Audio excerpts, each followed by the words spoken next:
റഷ്യയിലെ മോസ്കോയിൽ സംഗീത നിശ നടക്കുന്ന ഹാളിൽ നടന്ന ഇസ്ലാമിക തീവ്രവാദി ആക്രമണത്തോടെയാണ് ഇസ്ലാമിക് സ്റ്റേറ്റ് ഖൊറാസാൻ എന്ന പേര് വീണ്ടും ഉയർന്നു കേൾക്കുന്നത്. 5 അക്രമികൾ നടത്തിയ വെടിവയ്പിൽ 140ഓളം പേർക്ക് ജീവൻ നഷ്ടപ്പെട്ടു.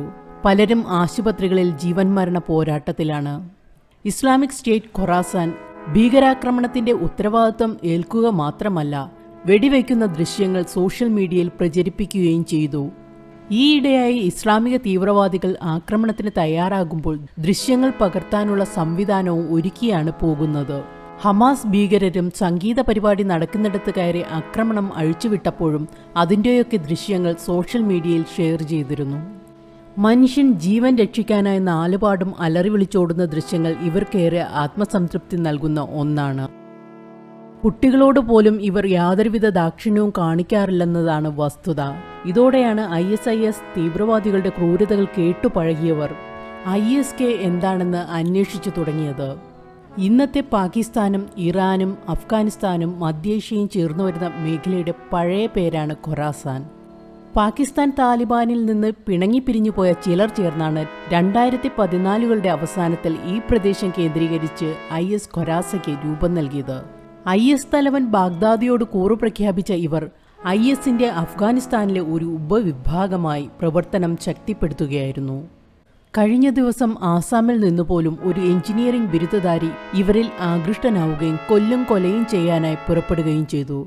എന്നാൽ തക്ക സമയത്ത് പിടികൂടാനായതുകൊണ്ട് ഇയാൾ രക്ഷപ്പെട്ടു.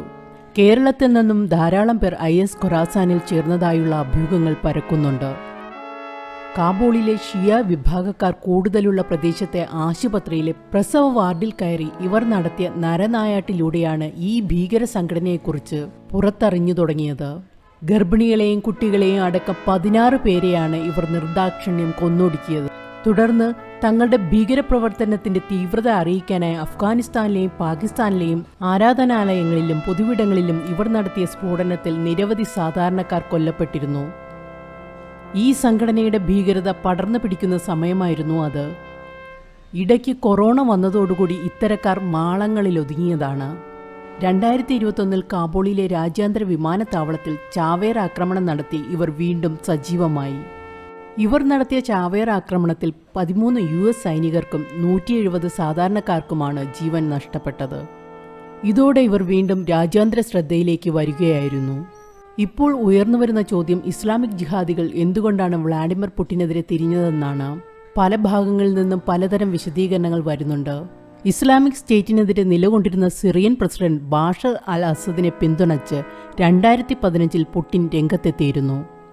ഇതോടെ സിറിയയിൽ നടന്ന ആഭ്യന്തര യുദ്ധത്തിന്റെ ഗതി തന്നെ മാറിയിരുന്നു. ഈ യുദ്ധത്തിൽ ISIS സിറിയയുടെ കുറച്ച് ഭാഗം പിടിച്ചെടുത്തിരുന്നു. പുടിൻ റഷ്യൻ പട്ടാളത്തെ ഇറക്കി ISISനെ അവിടെ നിന്ന് തുരത്തിയോടിക്കുകയായിരുന്നു. ഇതാണ് ശത്രുതയ്ക്ക് തുടക്കം എന്നും പറയപ്പെടുന്നു. മോസ്കോയിൽ ഭീകരാക്രമണം നടത്തിയ 5 തീവ്രവാദികളെയും റഷ്യ പിടികൂടിയിരിക്കുകയാണ്. മൃഗങ്ങൾക്ക് പോലും കുട്ടികളെ കുട്ടികളായി കാണാനുള്ള കഴിവുണ്ട്. എന്നാൽ മൃഗങ്ങളെക്കാൾ ഉയർന്നു ചിന്തിക്കുന്നവരെന്ന് അവകാശപ്പെടുന്ന മനുഷ്യന് ആ തിരിച്ചറിവ് പോലും നഷ്ടപ്പെടുന്ന കാഴ്ചയാണ് ഇത്തരം സംഭവങ്ങളിലൂടെ കാണാൻ കഴിയുന്നത്. പലതരം ചോദ്യങ്ങളാണ് പൊതുസമൂഹത്തിന് ഇവരോട് ചോദിക്കാനുള്ളത്. ഈശ്വരന് ഒരു നിമിഷം കൊണ്ട് എന്തിനേയും സൃഷ്ടിക്കാനും നശിപ്പിക്കാനും കഴിയും എന്ന് മനുഷ്യർ ഉറക്കെ പ്രഖ്യാപിക്കുന്നു. അത്രയും കഴിവുള്ള ഈശ്വരൻ എന്തിനാണ് സ്വന്തം ഇഷ്ടാനിഷ്ടങ്ങൾ നേടിയെടുക്കാൻ സാധാരണക്കാരനായ മനുഷ്യന്റെ സഹായത്തിന്റെ ആവശ്യം? കൊറോണ വന്നപ്പോൾ നാം കണ്ടതാണ് മനുഷ്യനൊഴിച്ച് സകല ജീവജാലങ്ങളും സ്വതന്ത്രരായി ജീവിച്ചത്, അങ്ങേയറ്റം പുഴു പോലും. ഇത്രയും നിസ്സാരനായ മനുഷ്യന്റെ സഹായം ഏത് ശക്തിക്കാണ് വേണ്ടത്? ഈശ്വരന്റെ പേര് പറഞ്ഞ് ഈ ഭീകരത നടത്തുന്നവരെ ഭാവി തലമുറ ഏത് രീതിയിലായിരിക്കും നോക്കിക്കാണുക? ഇവരെ എന്ത് പേരിട്ടായിരിക്കും വിളിക്കുക?